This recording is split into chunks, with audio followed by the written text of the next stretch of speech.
তো বন্ধুরা, এখন আমরা শুরু করব লেকচার 5। তাহলে এখানে আমাদের প্রথম যে কোয়েশ্চেনটা আছে, মানে আমরা যে টপিকটা দেখবো সেটা হচ্ছে বিন্দু থেকে সরলরেখা পর্যন্ত লম্ব দূরত্ব। তো এইটা বের করা আমাদের জন্য তেমন কঠিন কোনো কাজ না, যেটা হচ্ছে একটা সরলরেখা আমাদের কাছে দেওয়া থাকে। আমাদেরকে যেটা করতে হবে, সেই সরলরেখা থেকে দূরত্বটা আসলে বের করতে হয়। সেক্ষেত্রে আমরা যেটা ফার্স্টে যেটা করব সেটা হচ্ছে এইটা হচ্ছে এ এক্স প্লাস বিওয়াই প্লাস কত সি, তাই না? আমরা যেটা করব সেটা হচ্ছে এক্স এর জায়গায় আলফা বসিয়ে দিব, ওয়াই এর জায়গায় বিটা বসিয়ে দিব, আর নিচে হচ্ছে root over s x square, x এর সহগের স্কোয়ার প্লাস হচ্ছে ওয়াই এর সহগের স্কোয়ার। তাহলে এখান থেকে আমরা যেটা দেখতে পারলাম সেটা হচ্ছে এইটা হচ্ছে আমাদের ফর্মুলা। এখন যদি কোনো কারণে আলফা আর বিটা জিরো জিরো হয়ে যায় তাহলে কি হবে? তখন যেটা হবে, এই অংশটুকু জিরো হয়ে যাবে, এই অংশটুকু জিরো হয়ে যাবে, তাহলে কি থাকবে? Modulus c by root over A square plus B square. এখান থেকে আমরা আরো একটা জিনিস দেখতে পারি, সেটা হচ্ছে এই সরলরেখাটা যেহেতু a x plus b y plus c, তাহলে এর উপর লম্ব রেখার সমীকরণ হবে কত? এক্স এর সহগকে ওয়াই এর জায়গায় নিয়ে যাব, ওয়াই এর সহগকে এক্স এর জায়গায় নিয়ে যাব, তারপর যেটা থাকবে সেটা হচ্ছে মাঝখানে যদি প্লাস থাকে তাহলে দেবো মাইনাস, আর যদি মাইনাস থাকতো তাহলে প্লাস দিতাম, প্লাস কে ইকুয়ালস টু 0। যেটা কত বিন্দু দিয়ে যায়? যেটা আলফা কমা বিটা বিন্দু দিয়ে যায়। তাহলে আমরা এভাবে চাইলে লম্ব রেখার সমীকরণ বের করতে পারি।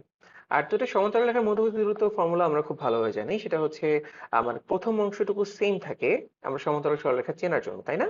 আচ্ছা, তো এখানেও সেম থাকবে, এখানেও কি থাকবে? সেম থাকবে, জাস্ট তাদের যে ওয়াই অক্ষের ছেদক অংশ এগুলো জাস্ট চেঞ্জ হয়ে যায়। তো আমাদের ফর্মুলাটা হচ্ছে C one minus C two divide by root over A square plus B square. তো আশা করি বন্ধুরা আমরা সবাই বুঝতে পেরেছি, কিন্তু আমাদের এখন মেইন টার্গেটটা হচ্ছে আমরা বের করতে চাই একটা রেখার সাপেক্ষে একটা বিন্দুর প্রতিবিম্বটা আসলে কেমন হবে, সেটা আমরা কিভাবে বের করব। এটা বের করাও খুব একটা কঠিন কাজ না আমাদের জন্য, কারণটা হচ্ছে আমরা আগে করছি এটা। সেটা হচ্ছে ধরলাম যে এই রেখাটার সমীকরণ হচ্ছে 5x প্লাস ওয়াই প্লাস 6 = 0। ওকে, তাহলে এই পয়েন্টটা যদি হয় হচ্ছে 4, -13, আমরা যেটা করব সেটা হচ্ছে ডিস্টেন্সটা আমরা জানি যে আয়না থেকে বস্তুর ডিস্টেন্স যতটুকু থাকে, বিম্বের ডিস্টেন্সও ঠিক ততটুকুই থাকে, তাই না? তাহলে আমরা যদি এই ডিটা বের করি, ডিটার কিছুই হচ্ছে না, আমরা জাস্ট এখান থেকে বের করবো, কিছুক্ষণ আগে ফর্মুলা দেখে আসছি। 5 × 4 - 13 plus 6 divided by root over 5 square plus হচ্ছে 1 স্কোয়ার। তাহলে এখান থেকে কি পাচ্ছি? আমরা এখান থেকে পাচ্ছি হচ্ছে আমার রুট ওভার 26, উপরে পাচ্ছি হচ্ছে 13, তাই না? আচ্ছা, তাহলে এখানে যে পয়েন্টগুলোর জন্য আমার হচ্ছে এই ডি এর মানটা একই আসবে, সেটাই হচ্ছে আমার অ্যান্সার, রাইট? তাহলে আমরা এতটুকু আমাদের চেক করা লাগতেছে না, কারণ এই অংশটুকু আমাদের কনস্ট্যান্ট, তাই না? তাহলে আমরা কি করব, জাস্ট দেখো, প্রথমে যদি আমি 3 4 বসাই তাহলে 3 5 15, 4 আর হচ্ছে এখানে কত আসছে 6, তাহলে এটা চলে আসছে 25, তাই না? 25 তো আমাদের অ্যান্সার হতে পারবে না, কারণ আমাদের উপর লাগবে 13, তাহলে এটা আমার অ্যান্সার না। আমি যদি এখানে 1 বসাই তাহলে 5 - 2 + 6, তাহলে কত আসছে? এটা আসছে 9। আচ্ছা, এখানে -2, সো এটা আসছে 9, তাহলে এটাও আমার হচ্ছে 13 আসছে না, তাহলে এটা আমার অ্যান্সার না। এখন যদি আমি -1 বসাই তাহলে কত আসবে? -5 -14 + 6। ওকে, তাহলে আমার যেটা আসছে সেটা হচ্ছে কত? আমার চলে আসছে হচ্ছে -13। যেহেতু আমরা জানি এখানে মডুলাস আছে, তো সেটা +13 হয়ে যাবে। আশা করি বুঝতে পারছি যে হচ্ছে আমাদের পুরোটা কিন্তু বের করা দরকার না, আমি জাস্ট উপরে পয়েন্টগুলো বসাই, যেটার ক্ষেত্রে 13 চলে আসছে সেটাই হচ্ছে কি আমার অ্যান্সার।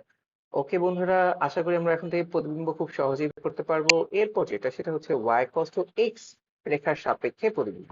তাই যখনই বলবে y cos to x রেখার সাপেক্ষে, ধরো এটা y cos to x রেখা, এর পাশে যদি একটা বিন্দু হয় আলফা কমা বিটা, তাহলে তার ঠিক মিরর ইমেজটা হবে বিটা কমা আলফা। তাহলে বন্ধুরা এটা তাহলে কি হবে? দেখো, এটা যদি আলফা কমা বিটা, তার মানে এখানে পয়েন্টটা যদি হয় -2, 3, তাহলে তার ঠিক পরের পয়েন্টটাই, তার অপোজিটে যে পয়েন্টটা থাকবে, অর্থাৎ যে প্রতিবিম্ব বিন্দুটা থাকবে সেটা হচ্ছে কত? সেটা হবে হচ্ছে গিয়ে 3, -2। তাহলে এখানে আমার অ্যান্সার কত হচ্ছে? অ্যান্সার হচ্ছে 3, -2। আশা করি আমরা বুঝতে পারছি।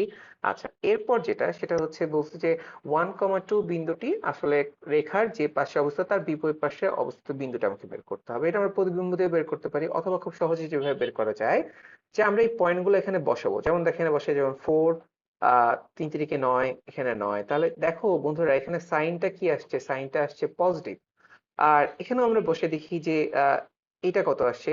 এইটা হচ্ছে, যেমন দেখো কত আসছে, যে 4, 4 দুগুণে কত 8, আর হচ্ছে -8 প্লাস 9, আর এখানে 9 চলে আসছে। তো এটার সাইন চলে আসছে কি? নেগেটিভ, কারণ এটা -8 চলে আসছে, এটার সাইন নেগেটিভ। ওকে, আমরা এটাও বের করি একটু। এটা যেটা আসছে সেটা হচ্ছে 4 দুগুণে 8 প্লাস 9 মাইনাস হচ্ছে 9 চলে আসছে, সো এটা +8 চলে আসছে, সাইন হচ্ছে পজিটিভ। আর এক্ষেত্রে আবার হচ্ছে 12 +6 মাইনাস 9, সো এখানে চলে আসছে +9, তাই না? আমরা দেখছি যে শুধুমাত্র একটা পয়েন্টের জন্যই আমার সাইনটা কি আসছে, নেগেটিভ আসছে। তার মানে এই যে পার্টিকুলার যে পয়েন্টটা আছে, এই পয়েন্টটাই হচ্ছে আমার সরলরেখার বিপরীত পার্শ্বে অবস্থিত। আশা করি তোমরা সবাই বুঝতে পেরেছো। সো এইভাবে আমরা চাইলে যে রেখার কোন পাশে অবস্থিত এই জিনিসটা আমরা সহজেই বের করতে পারি। আরেকটা জিনিস জানিয়ে রাখা ভালো যে ধরো এই ক্ষেত্রে যদি আমার অক্ষগুলা হচ্ছে মিরর হিসেবে কাজ করে থাকে, তখন আমরা কি করতে পারি, তখন আমাদের বের করাটাও কিন্তু খুবই সহজ একটা কাজ। এই অক্ষগুলোকে যদি মিরর হিসেবে আমরা চিন্তা করি, তাহলে এই পয়েন্টটা যদি হয় এক্স কমা ওয়াই, তাহলে তার মিরর ইমেজ হবে হচ্ছে গিয়ে -x, y।